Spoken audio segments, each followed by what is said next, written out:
सहनाववतु सहनो भुनक्तु सह वीर्यं करवावहै तेजस्विनावधीतमस्तु मा विद्विषावहै।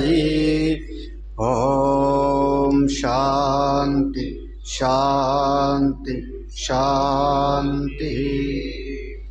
ओम पूर्णमदः पूर्णमिदं पूर्णात् पूर्णमुदच्यते पूर्णस्य पूर्णमादाय पूर्णमेवावशिष्यते। ओम शांति शांति शांति। शंकरं शंकराचार्यं केशवं बादरायणं सूत्रभाष्यकृतौ वन्दे भगवन्तौ पुनः पुनः। ईश्वरो गुरुरात्मेति मूर्तिभेदविभागिने व्योमवद्व्याप्तदेहाय दक्षिणामूर्तये नमः।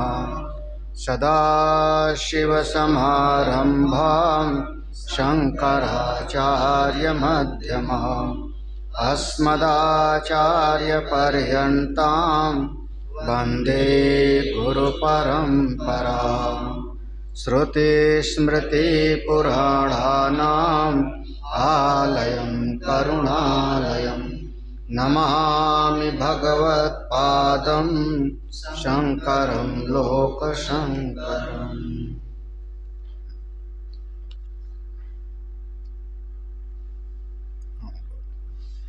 12वां मंत्र पढ़ते हैं। अंधं तमः प्रविशन्ति ये सम्भूतिमुपासते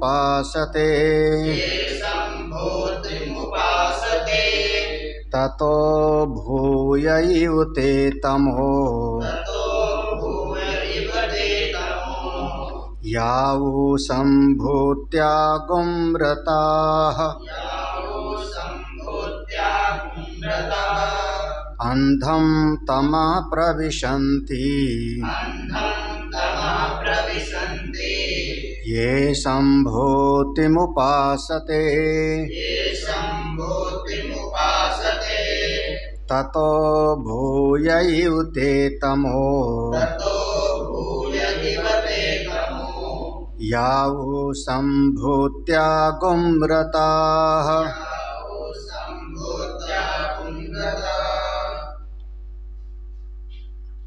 श्रुति का उपदेश है उपासना में भी समुच्चय होना चाहिए। जैसे कर्म और उपासना, इन दोनों के लिए वहाँ पर कहा अविद्या और विद्या, इन दोनों का समुच्चय करने की इच्छा से श्रुति भगवती ने 3 मंत्र पूर्व में दिया।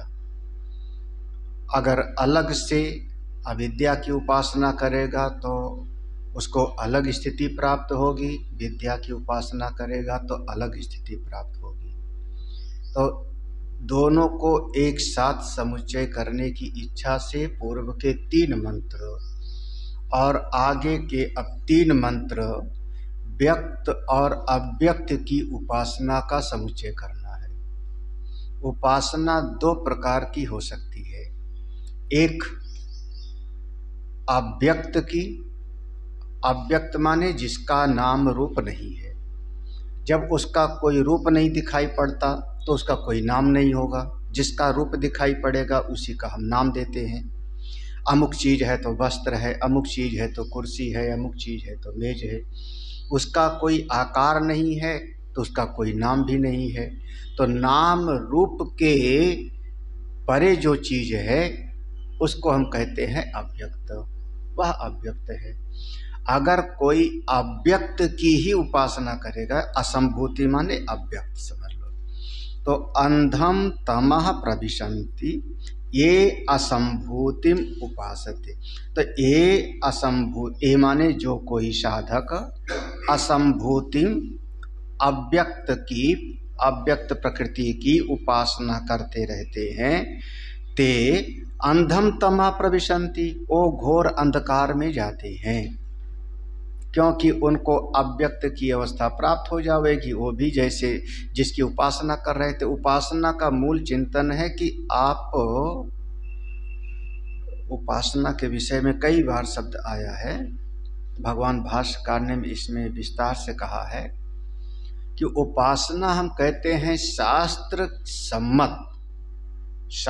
सम्मत आचार्य गुरुदेव के उपदेश के अनुरूप, क्योंकि शास्त्र तो श्रुति में तो बहुत सारी बातें हैं, हमारे लिए कौन सी उपासना होगी उसका निर्णय कौन करेगा। जैसे मेडिकल स्टोर पे 1000 दवाइयाँ हैं, डॉक्टर उसको बताएगा ना कि तुम ये वाली टेबलेट खाओ। तो शास्त्र सम्मत और गुरु के उपदेश के अनुरूप जो अविच्छिन्न तैल धारावत जो सतत प्रवाह चिंतन का है, उसी का नाम है उपासना। उसमें टूटे ना फिर, तैल धारावत अविच्छिन्न चिंतन के प्रवाह का नाम उपासना है। लेकिन किसकी? शास्त्र सम्मत, श्रुति सम्मत और गुरु उपदेश के अनुरूप। इसलिए बार बार कहेंगे शास्त्र आचार्य के अनुरूप, वो जैसा बताते हैं उसी के अनुरूप निरंतर अविच्छिन्न जो चिंतन की धारा चलने लगती है, उसी का नाम है उपासना। अब अगर कोई ऐसी उपासना करता है कि नहीं, परमात्मा का तो कोई नाम रूप नहीं है, वो तो अव्यक्त ही है, वो तो निराकार ही है, और निराकार ब्रह्म को जाना नहीं, ये ज्ञान वाला प्रसंग है नहीं, पहले समझना। ज्ञान वाला प्रसंग तो पूरा हो चुका है, ये तो कर्म और उपासना का प्रसंग चल रहा है। तो ब्रह्म ज्ञान को तो जाना नहीं, और परमात्मा को जो है कहता है साकार नहीं है, सगुण नहीं है, रूप वाला नहीं है, तो निराकार है।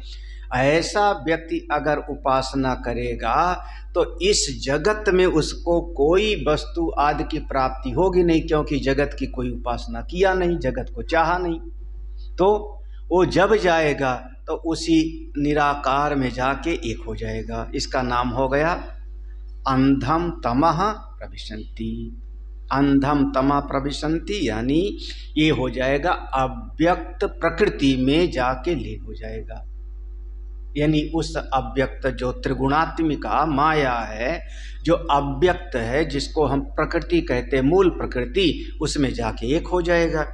और वहाँ पर अरे इसे समझ लो, कहते हैं ना कि आप मिट्टी में जा कर के एक हो गए, मिट्टी सब में है, तो सब में मिट्टी एक हो गए, तो फिर उससे आपको कौन सा सुख मिलेगा?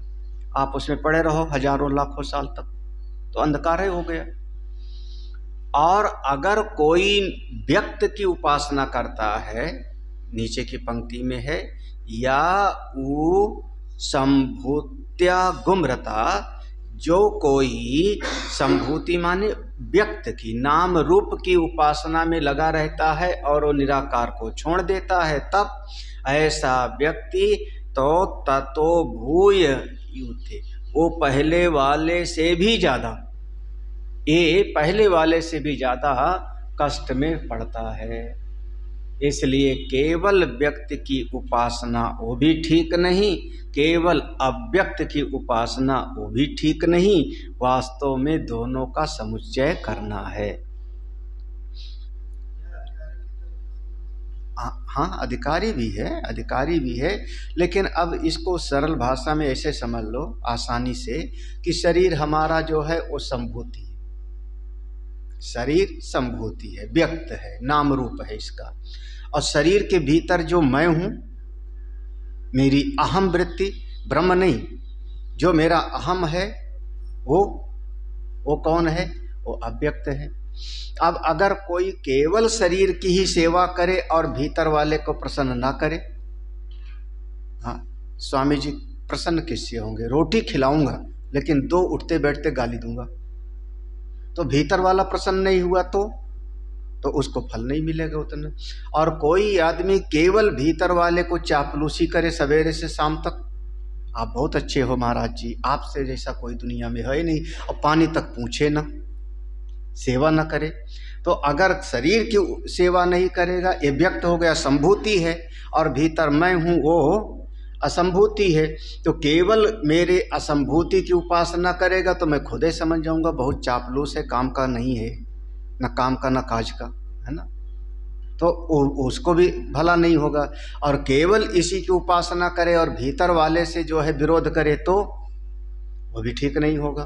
तो ये दोनों चीजें अलग अलग, तो जैसे इस शरीर में वैसे इस पूरे ब्रह्मांड में नाम रूप जो है वो है संभूति, और अव्यक्त प्रकृति को कहा गया यहाँ पर असंभूति। भाष्य देख लो।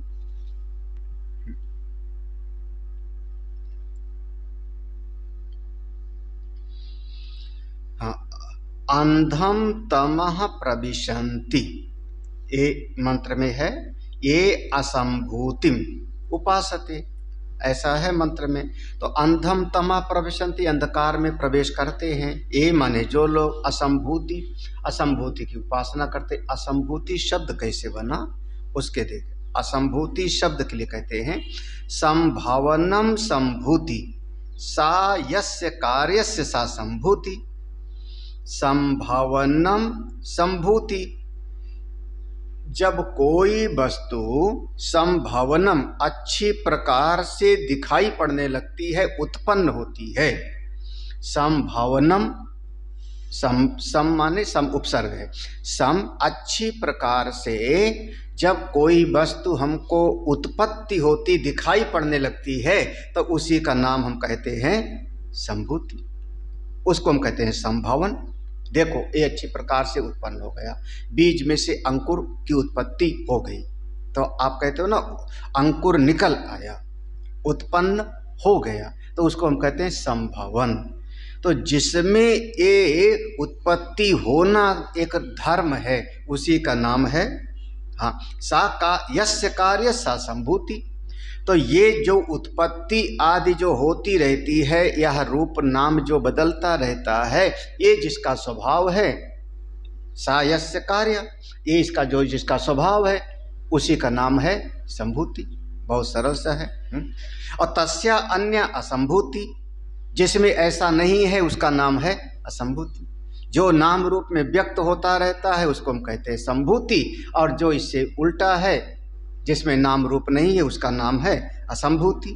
असंभूति माने प्रकृति ही कारणम अविद्या अव्याकृत आख्यः ताम असंभूतिम। थोड़ा विस्तार में इसको असंभूति को कह रहे हैं।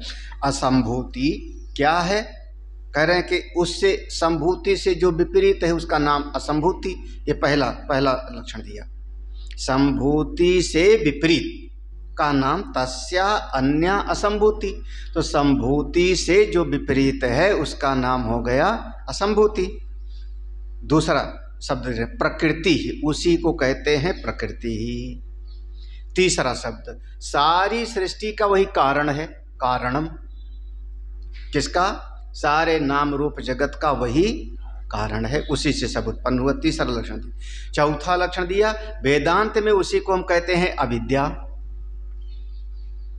असंभूति को ही हमने उसको कह दिया कौन है, वो प्रकृति अविद्यात्मक है, त्रिगुणात्मक है, अनिर्वचनीय है अविद्या।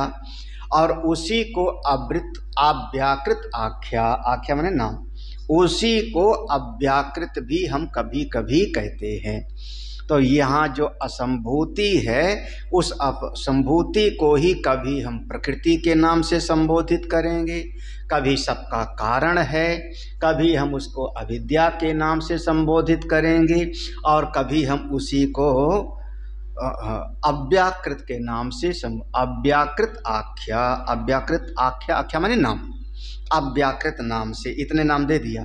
ताम असंभूतिम अव्याकृत आख्याम प्रकृति, ये जो असंभूति है अव्याकृत नाम वाली प्रकृति, कारणम अविद्या काम कर्म बीज भूताम, यहाँ तक काम कर्म बीज भूताम अदर्शनात्मिकाम उपासते। देखो अब ऐसा कोई व्यक्ति है, ये जो अव्याकृत नाम वाली है, ताम असंभूतिम, उस असंभूति की, फिर से देखो उसी को फिर से कह रहे, उस असंभूति की जो अव्याकृत नाम वाली है, प्रकृति नाम वाली है, सारे जगत का कारण है, अविद्यात्मक है, काम कर्म बीज भूतम, कामना और कर्म का वो बीज है।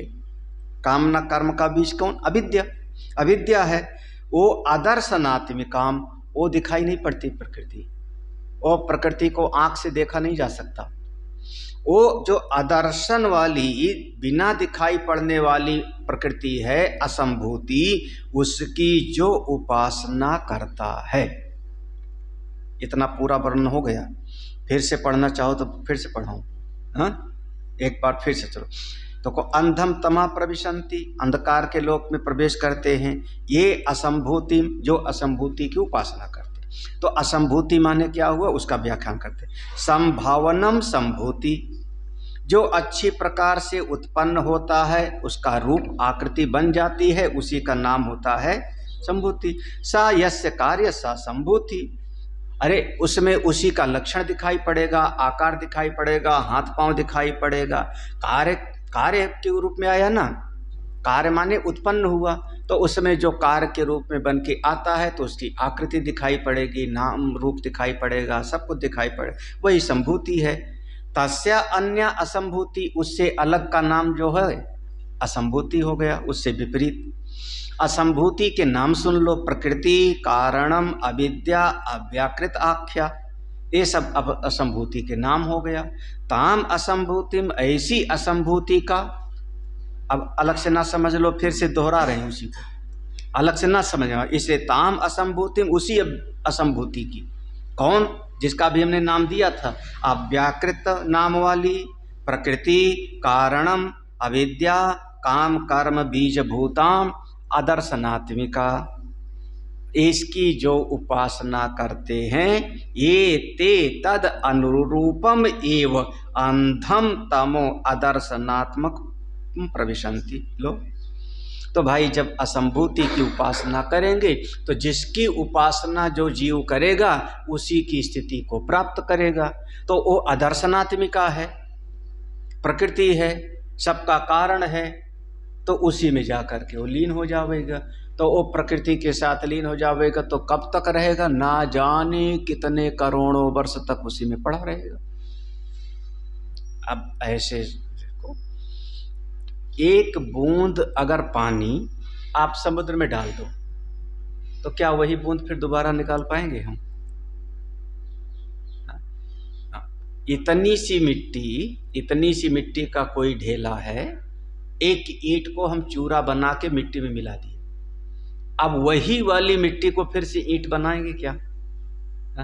तो वो जो बना हुआ था इतना सा एक बूंद पानी, वो समुद्र में जाकर के मिल गया और समुद्र के साथ हजारों साल तक, लाखों साल तक उसी में पड़ा रहेगा।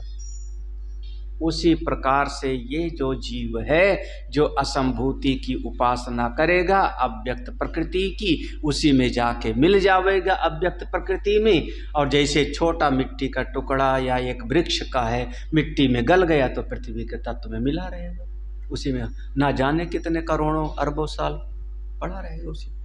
तो नकारा ही हो गया, क्योंकि वहाँ अकल ही नहीं जगेगी, वो चेतन तो है ही नहीं, वो जो प्रकृति है चेतन तो है ही नहीं, वो कारण है, अविद्यात्मक है, तो चेतन तो है ही नहीं, तो उसमें पड़ा रहेगा इसे।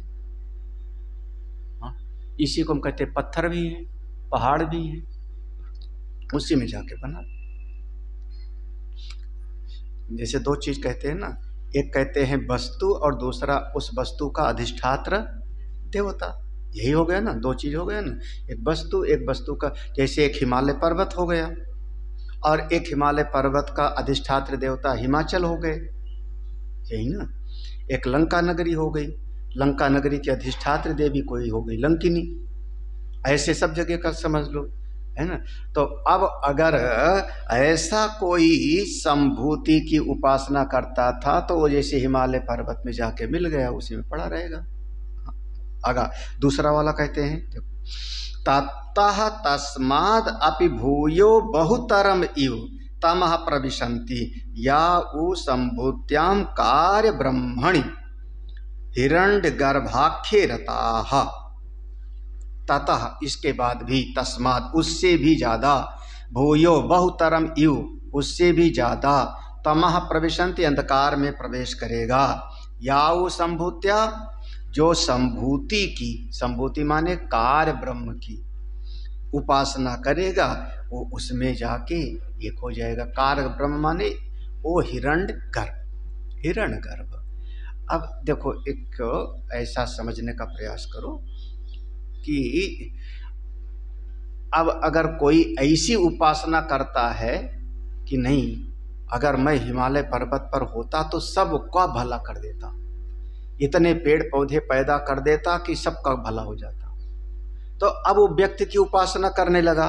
सारे जीव हैं हिमालय पर्वत में, देखो ठंडी लग रही, लकड़ी नहीं मिल रही है, अमुक चीज है, सबका भला चाह रहा है।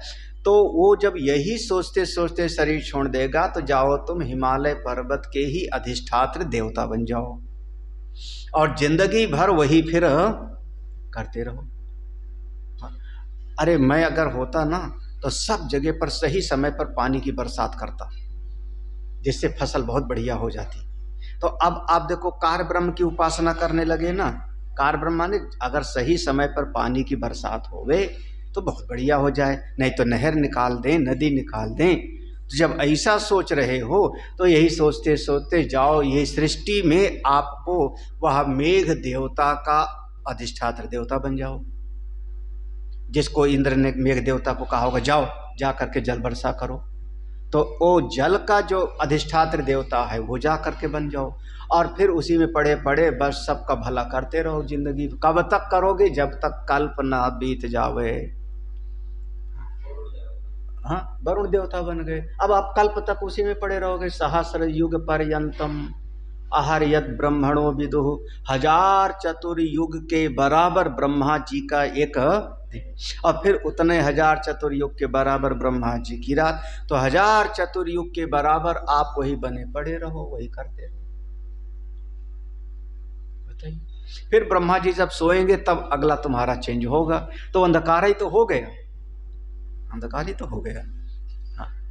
तो इसलिए अगर कोई अव्यक्त की उपासना करता है तो वो भी ठीक नहीं, और केवल व्यक्त की उपासना करता है तो वो भी ठीक नहीं।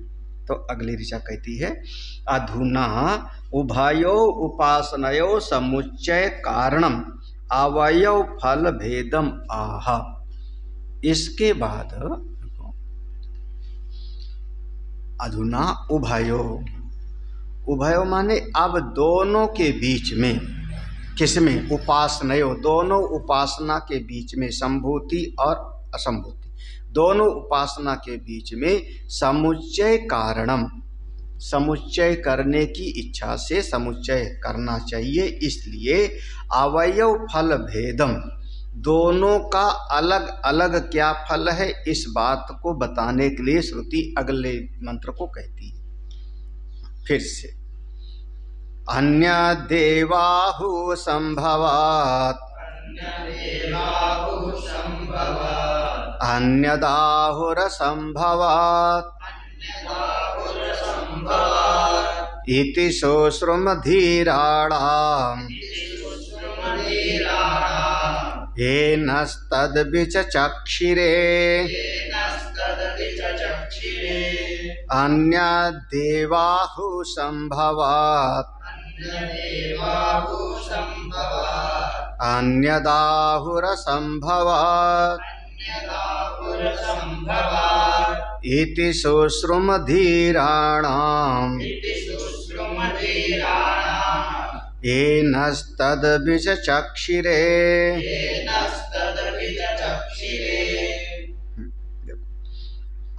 इस मंत्र कर देखो, अन्यत एव आहु संभवात, अन्यत एव संभवात आहु।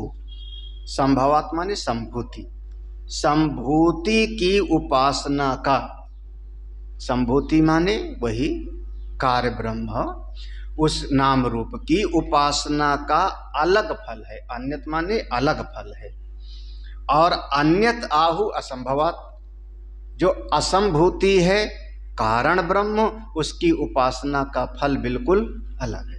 तो कार्य ब्रह्म की उपासना का फल अलग है, कारण ब्रह्म की उपासना का फल अलग है।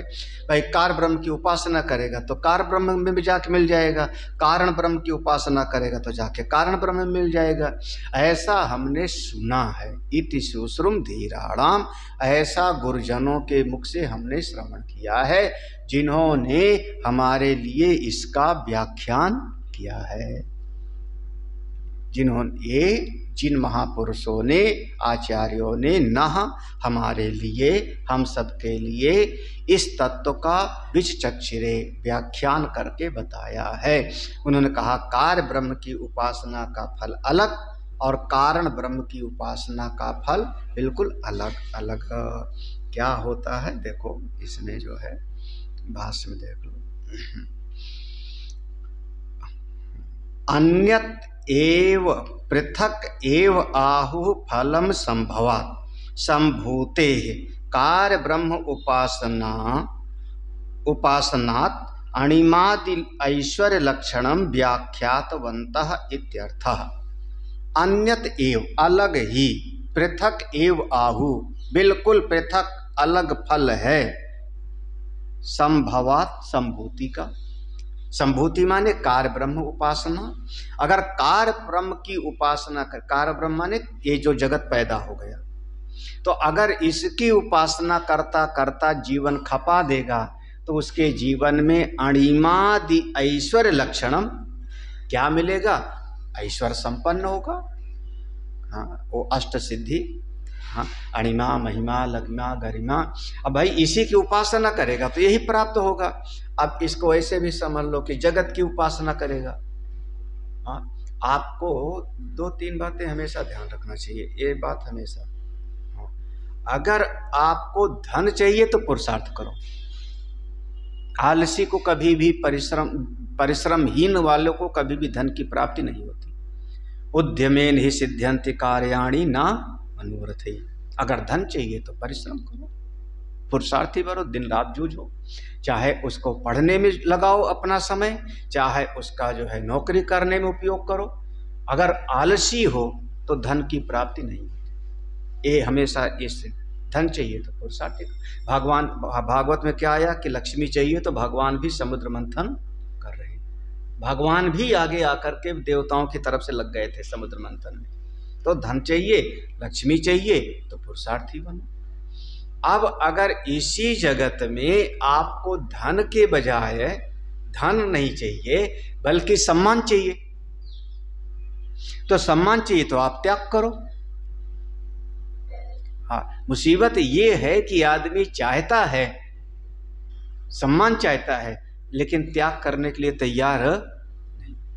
अब अगर इसी समाज से सम्मान चाहिए तो समाज के लिए त्याग करो। आपके पास पैसा है तो पैसे का त्याग करो, पैसा नहीं है तो समय लगाओ, समय का त्याग करो, आपको सम्मान मिलेगा। अरे कहीं पर कोई बीमार हो गया उसके घर जाओ, अस्पताल भर्ती हो गया आप जाकर के अस्पताल जाओ उसके साथ में।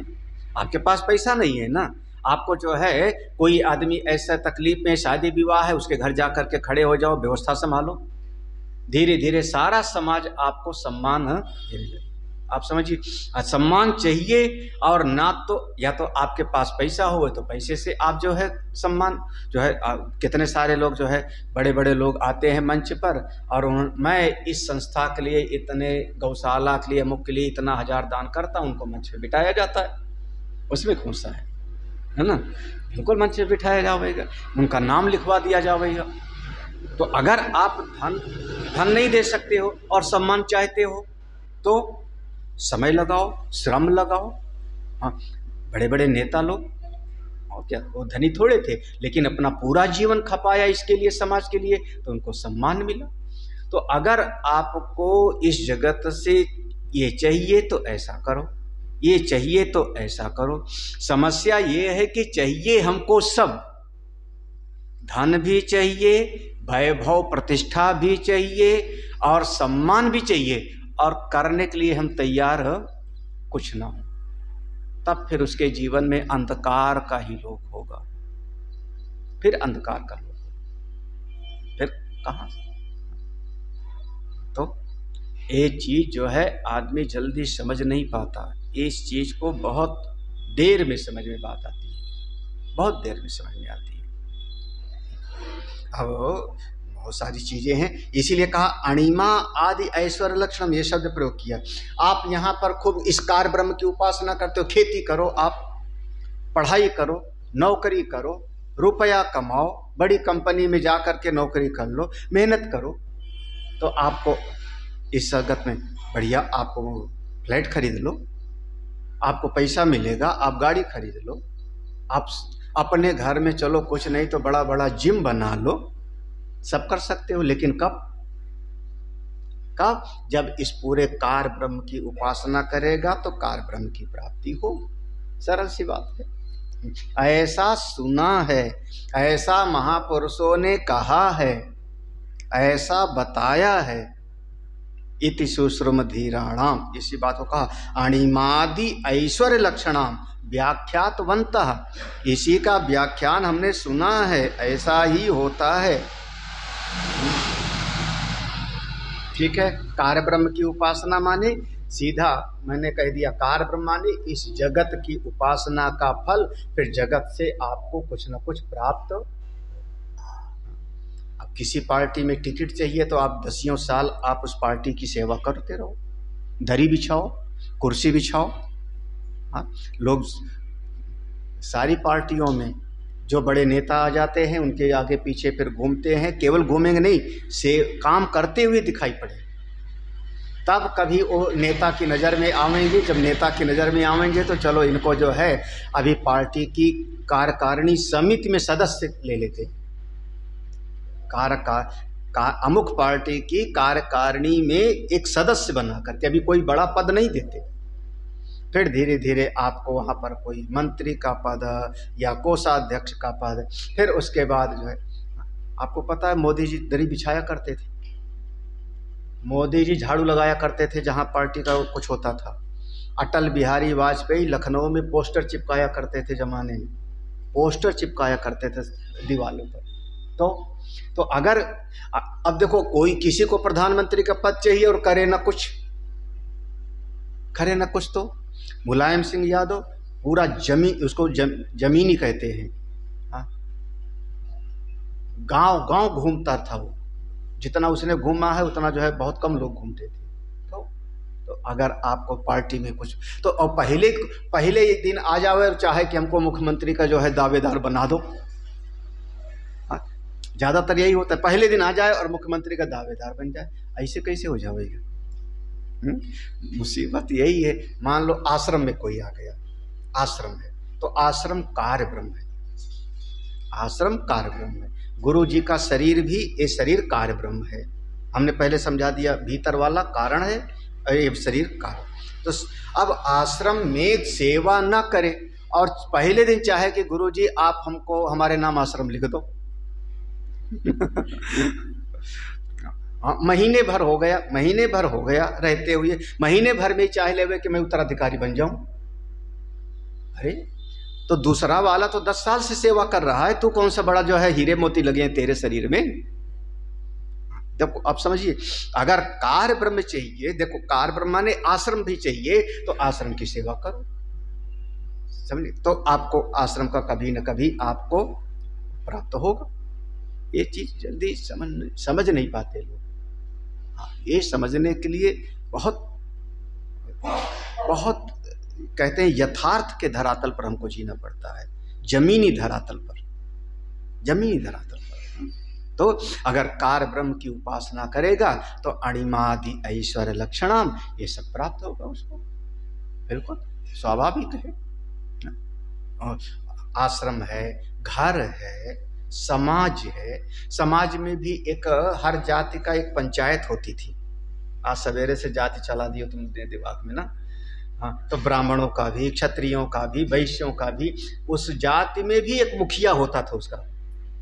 गांव में भी सरपंच होता है। सरपंच माने गांव की नाली तक साफ करवाता था, तब उसको सरपंच बनाओगे ना, प्रधान। तो अगर पूरे मोहल्ले की आप सेवा करो तो आपको कभी न कभी जो है ग्राम प्रधान का जो है मिल जाओगे। और कुछ ना करे, कमरे में बैठा रहे और कहे मैं फलानवा से कम हूँ क्या, मुझको ग्राम प्रधान बना दो, तो कैसे बना? अणिमादि ऐश्वर्य लक्षणम, बिल्कुल स्पष्ट समझना। आप सेवा करोगे तब आपको सम्मान मिलेगा। कार्य ब्रह्म की उपासना करने वाले को अणिमादि ऐश्वर्य लक्षण की प्राप्ति होगी। स्पष्ट है, पूरा बहुत समझाने की जरूरत नहीं है, समझ लो अपने आप। हाँ, संभवात संभूते, संभूते माने कार्य ब्रह्म की उपासना करने वाले को अणिमादि ऐश्वर्य लक्षण, अणिमा आदि ऐश्वर्य रूपी लक्षण ये सब प्राप्त होता है, ये सब उसको प्राप्त होता है। व्याख्यातवंतः इत्यर्थ, इसका व्याख्यान किया जाता है, बिल्कुल इसको बताया जाता है। अब एक देखो प्रकृति कैसे काम करती है। प्रकृति का काम इतना, इस सारी सृष्टि का नियम इतना सही तरीके से संचालित होता है कि इसमें कोई जरा सा नुक्ताचीन हो नहीं सकता। इसको कहते हैं सृष्टि पूरी नियमबद्ध है ना। आप क्या कहते हो? परमात्मा सृष्टि को बनाने वाले, उत्पत्ति स्थिति करने व चलाने, स्थिति माने चलाने वाले, वो परमात्मा है तो सारी सृष्टि बिल्कुल नियम पूर्वक चलती रहती है, उसमें जरा भी गड़बड़ी नहीं है। हाँ, अब करीब 5-7 साल से और हमारा अपना लालता पाल जी लखनऊ के कितनी सेवा करते थे।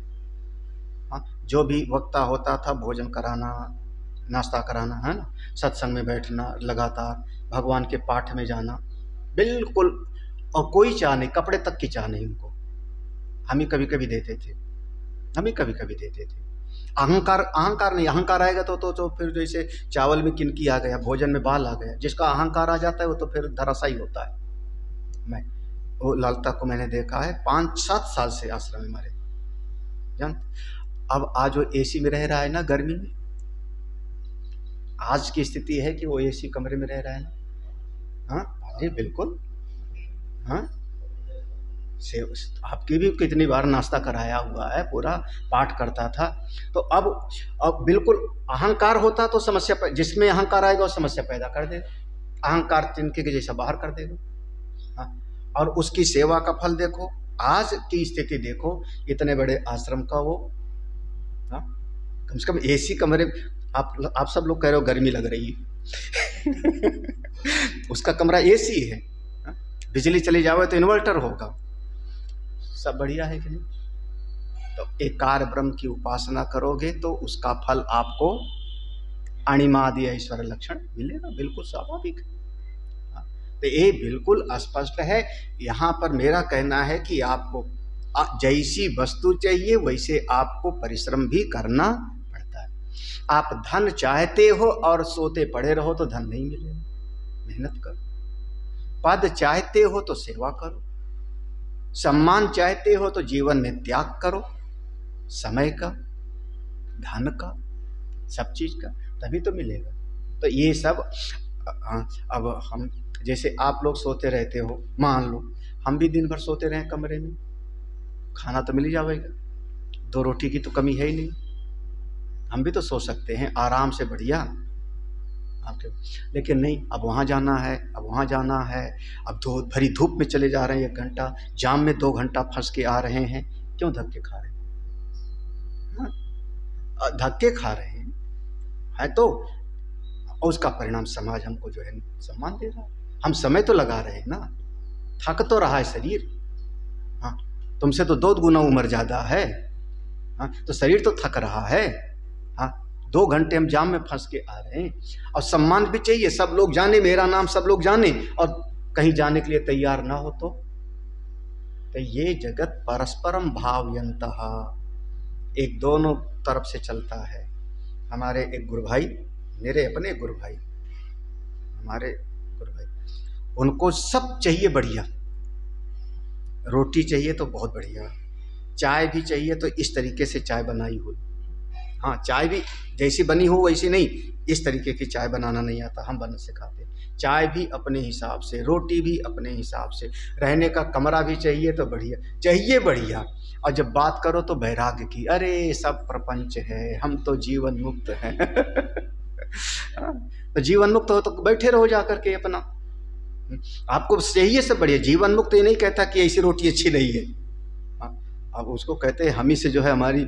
हाँ, तो अब जीवन मुक्त हो, आप परम वैराग्यवान हो, ठीक है, तो जाओ पड़े रहो कहीं पर, हिमालय में चले जाओ, बहुत जगह खाली, गंगा जी किनारे पूरी जगह खाली है ना। आपको कमरा तो बढ़िया चाहिए, हाँ, ऐसी चीज तो चाहिए, ऐसे वस्तु तो चाहिए, तो सम्मान भी चाहिए। 10 मंच पर 10 महात्मा बैठे हों, 9 को टाइम दे दो, उनको टाइम ना दे दो, विक्षिप्त हो जाएंगे। तो सब चाहिए, लेकिन करना ना पड़े। तो निठल्लों का कहीं पर भी कोई, और कम से कम मैं इतना कहता हूं, इतना हमेशा ध्यान रखना, हमारे बचपन की कहावत थी, जो पति पाले वही नरेसा, जहां बसे वही सुंदर देश। ये हमारे गांव की कहावत थी, जहां बसे वही सुंदर देश। जो हमको घर मिल गया, रहने के लिए स्थान मिल गया, वही हमारे लिए सबसे बढ़िया। जो प्रतिपालय, जो प्रतिपालय माने जो हमको भोजन वस्त्र की व्यवस्था करता है, वही मेरे लिए सब कुछ है। और उसी का खामे और उसी की बुराई करे, ये क्या हो गया? एहसान फरामोश। कहावत थी ना, जिस पत्तल में खामे उसी पत्तल में छेद करे, एहसान फरामोश। कृतघ्न की कोई गति नहीं है, कृतघ्न का कोई गति नहीं। ये कृतघ्नता हो गई। हमारी संस्कृति कृतज्ञता की है। हम जिससे भी कुछ पाते हैं, मातृदेवो भव, पितृदेवो भव, आचार्य देवो भव, अतिथि देवो भव, क्या हम जिससे भी कुछ पाते हैं उसके प्रति कम से कम कृतज्ञता का तो भाव हो। हाँ, और अगर हम लेते तो हैं, गीता में भी है ना कि तैर दत्ता न प्रदायेभ्या यो भुंक्ते स्तेन, हम ग्रहण तो करते जाएं और कुछ करें ना तो फिर उल्टा 2 कमियां निकाल दें, बुराई करें। मतलब जिस आश्रम में रहेंगे, जिन गुरु जी के पास रहेंगे, उन्हीं गुरु जी को बुराई, उन्हीं आश्रम की बुराई। ये आप एहसान फरामोश हो, कृतज्ञ हो, इसकी कोई गति नहीं, कोई गति नहीं। अगर आपको गुरुजी नहीं अच्छे लगते या आश्रम अच्छा नहीं लगता तो छोड़ के निकल जाओ। किसी ने आपको बांध के थोड़े रखा है। बहुत सटीक सिद्धांत समझना। नहीं अच्छा लगता तो आपके लिए पूरा पूरा आकाश खुला है, कोई कमी थोड़े है। एक नहीं हजारों आश्रम है, वहीं रहेंगे, वहीं रहेंगे और उसी की बुराई करेंगे। ये कहते हैं जिस पत्तल में खावे उसी की। ऐसा व्यक्ति जीवन में कभी सफल नहीं होगा, कभी सफल नहीं होगा। ये याद रखना।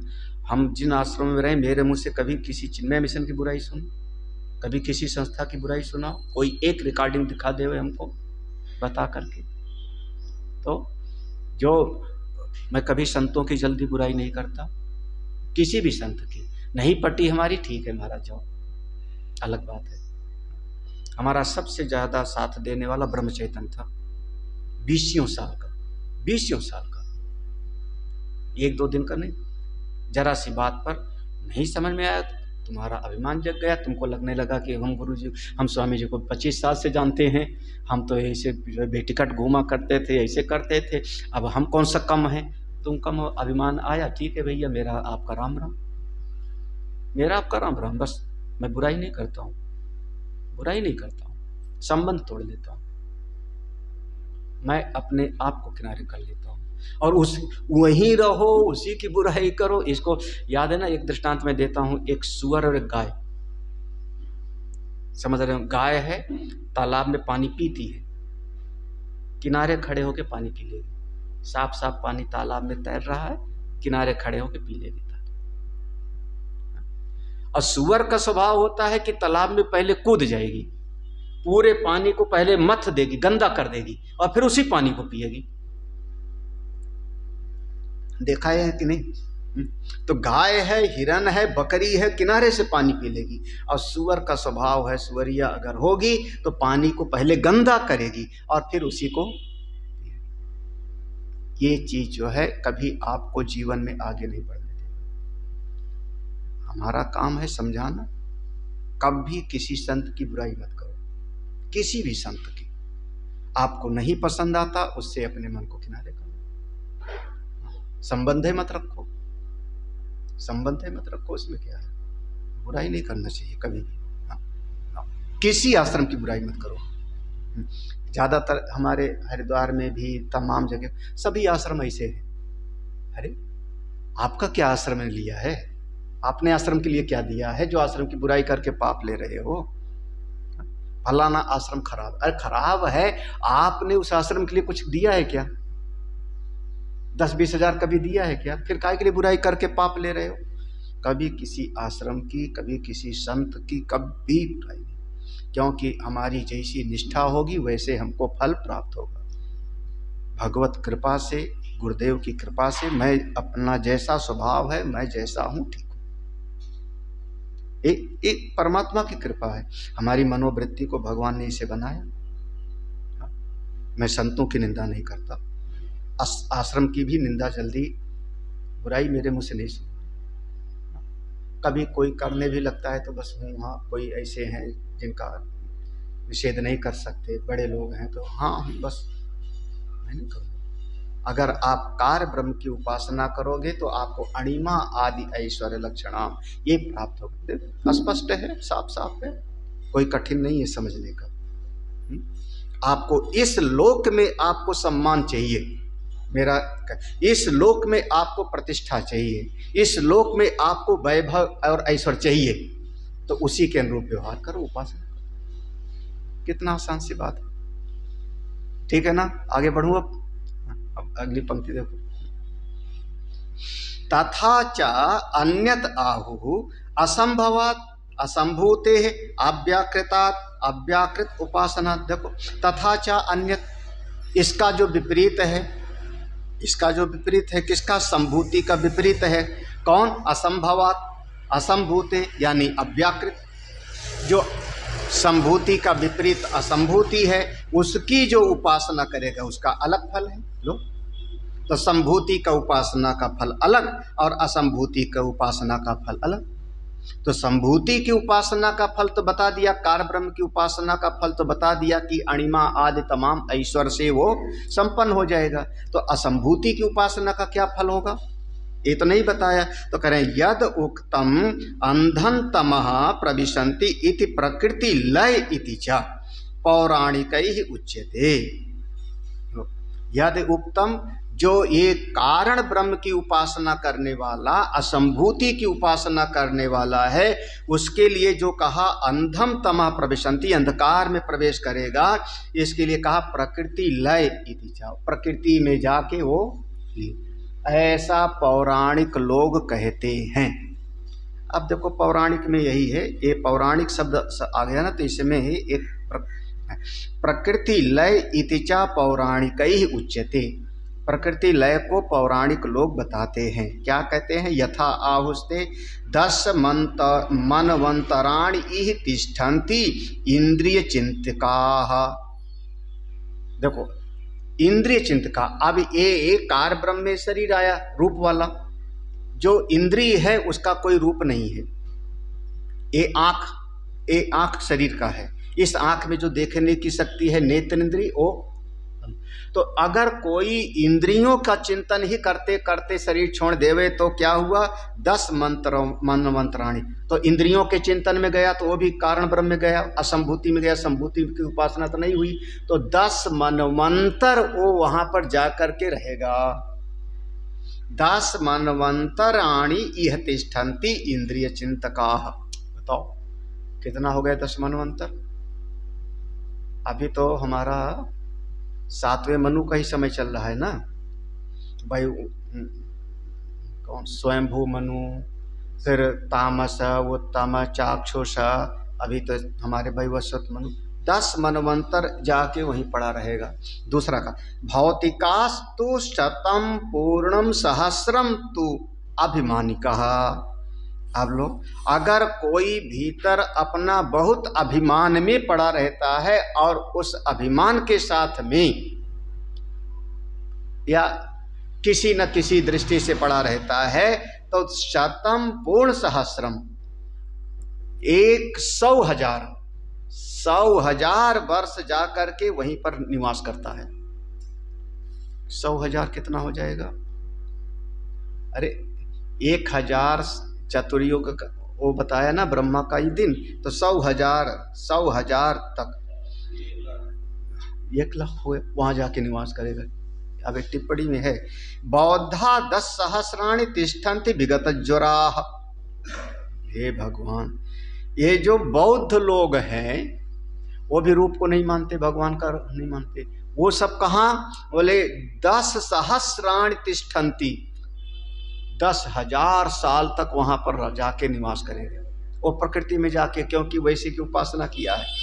अच्छा, पूर्ण 7 सहस्रम तो तिष्ठन्ति अव्यक्त चिंतकाः। बताओ, पूर्ण 7 सहस्रम 100,000 साल तक वहां पर जाके वो बैठे रहेंगे। कौन? जो अव्यक्त चिंतका, जो अव्यक्त का चिंतन करने। अव्यक्त माने जैसे भगवान व्यक्त नहीं, भगवान का नाम रूप नहीं है, बस हम तो अमुक की उपासना करेंगे, ज्ञान नहीं हुआ, ब्रह्म ज्ञान नहीं हुआ और ओम बस उपासना, ऐसे लोग। अगला देखो, अंतिम देखो, पुरुषम निर्गुणम प्राप्य काल संख्या न विद्यते।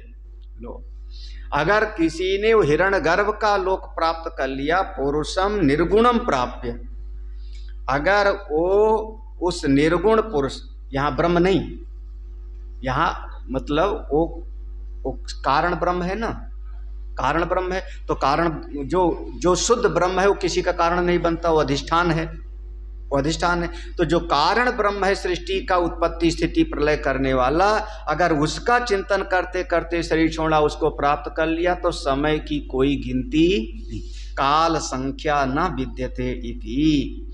और अत्र अव्यक्तम प्रकृति ही तत्चिंतका तत्रैव लीना संतः पूर्ण 7 सहस्रम मनवंतराणि तिष्ठन्ति इत्येषा तेषां प्रकृति लयो वायु पुराण उक्ता। वायु पुराण में ऐसा बताया गया है। भाष्यकार ने वो शब्द दिया ना, पौराणिकई, पौराणिकई उच्यते प्रकृति लय। तो पौराण में ऐसा वर्णन आया कि प्रकृति लय यानी ऐसे वहां जाएगा, पड़ा रहेगा बस पत्थर जैसे बन करके। हाँ, इति एवं सुश्रुम धीराणाम, ऐसा हमने महापुरुषों से सुना है। वचनम ए नस तद बिच चक्षिरे, जिन्होंने हमको इसका उपदेश किया। किसका? व्याकृत अव्याकृत उपासन फलम व्याख्यात बनता है इत्यंतरा। जो व्याकृत की उपासना और अव्याकृत की उपासना दोनों का फल अलग अलग है, ऐसा हमको बताया हुआ। क्या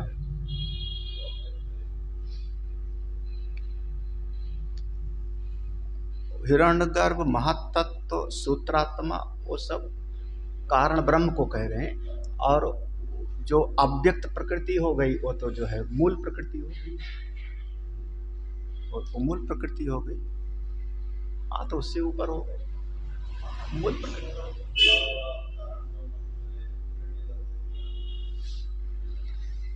अब इसमें थोड़ा वैचारिक मतभेद है। वैचारिक मतभेद है। वैचारिक मतभेद इसलिए है ना, क्योंकि जब प्रकृति का स्वामी बन गया, अगर हमने ये कह दिया कि हिरण्यगर्भ से भी ऊपर जो है प्रकृति है, ये कह दिया ना, तो नहीं, तो फिर तुरंत तो हम सांख्य दर्शन में चले गए, और फिर आप तुरंत सांख्य दर्शन में चले गए कि प्रकृति अलग, पुरुष अलग है। तो फिर हाँ,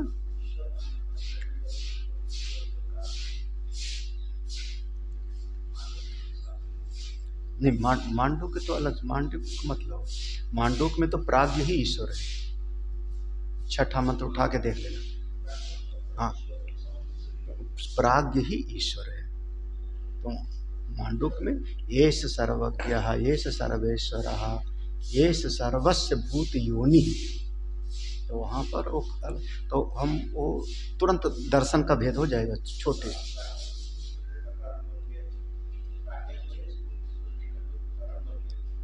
अब वो मांडूक जब लगाएंगे तब वहाँ प्राज्ञ को ही ईश्वर के साथ में एक कर दिया, क्योंकि व्यष्टि समष्टि का भेद समाप्त किया वहाँ पर, तो वहाँ प्राज्ञ को ईश्वर के जैसे माना है। यहाँ पर इतना ही समझना है कि व्याकृत और अव्याकृत। व्याकृत माने सीधा सीधा कार्य ब्रह्म, अव्याकृत माने कारण ब्रह्म। जो कारण ब्रह्म की उपासना करेगा वो, हम कारण ब्रह्म शब्द प्रयोग करेंगे तो भगवान भाष्यकार ने हिरण्यगर्भ शब्द प्रयोग किया है। और कहाँ पहुँचेगा वो? प्रकृति लय पर्यंत। तो उसके अपने अपने स्थान है, ऐसा व्याख्यान में हमने श्रवण किया है। यत एवं अतः समुच्चयः संभूति असंभूति उपासनयो युक्त एव एक पुरुषार्थत्वात् च इत्याह। यतः क्योंकि, एवं अतः इस प्रकार से, यतः एवं क्योंकि, ये इस प्रकार से है। किस प्रकार से है? संभूति अलग असंभूति अलग। संभूति की उपासना करने वाला अंधकार में जाएगा, असंभूति की उपासना करने वाला भी अंधकार में जाएगा। संभूति की उपासना का फल अणिमा आदि ऐश्वर्य है, असंभूति की उपासना करने वाला प्रकृति लय हो, ऐसा हमने सुना है। क्योंकि ऐसा है तो समुच्चय, तो दोनों का समुच्चय कर लो। कैसे? संभूति असंभूति दोनों को मिला करके उपासना करे तो युक्त, यही सबसे बढ़िया है। एक पुरुषार्थत्व, इससे एक पुरुषार्थ की सिद्धि हो जाएगी, इससे आपका परम पुरुषार्थ सिद्ध होगा। शुरुआत में हमने जो दृष्टांत दिया था कि शरीर हमारा संभूति है ना, कार्य ब्रह्म, और भीतर वाला जो मैं हूँ वो असंभूति है जो मैं हूँ। अगर दोनों को मिला करके सेवा करे तब बस बेड़ा पार है। इसी बात, दोनों को मिला करके, भाई दिल भी ना दुखावे और शरीर की भी सेवा करे, बस काम बन जाए, यही तो है ना। उसी प्रकार से अगर दोनों की उपासना मिला के करता है तो अच्छा रहेगा। ओम पूर्णमदः पूर्णमिदं पूर्णात् पूर्णमुदच्यते पूर्णस्य पूर्णमादाय पूर्णमेवावशिष्यते। ओम शांति शांति शांति। हरि ओम। श्री गुरुभ्यो नमः। हरि ओम।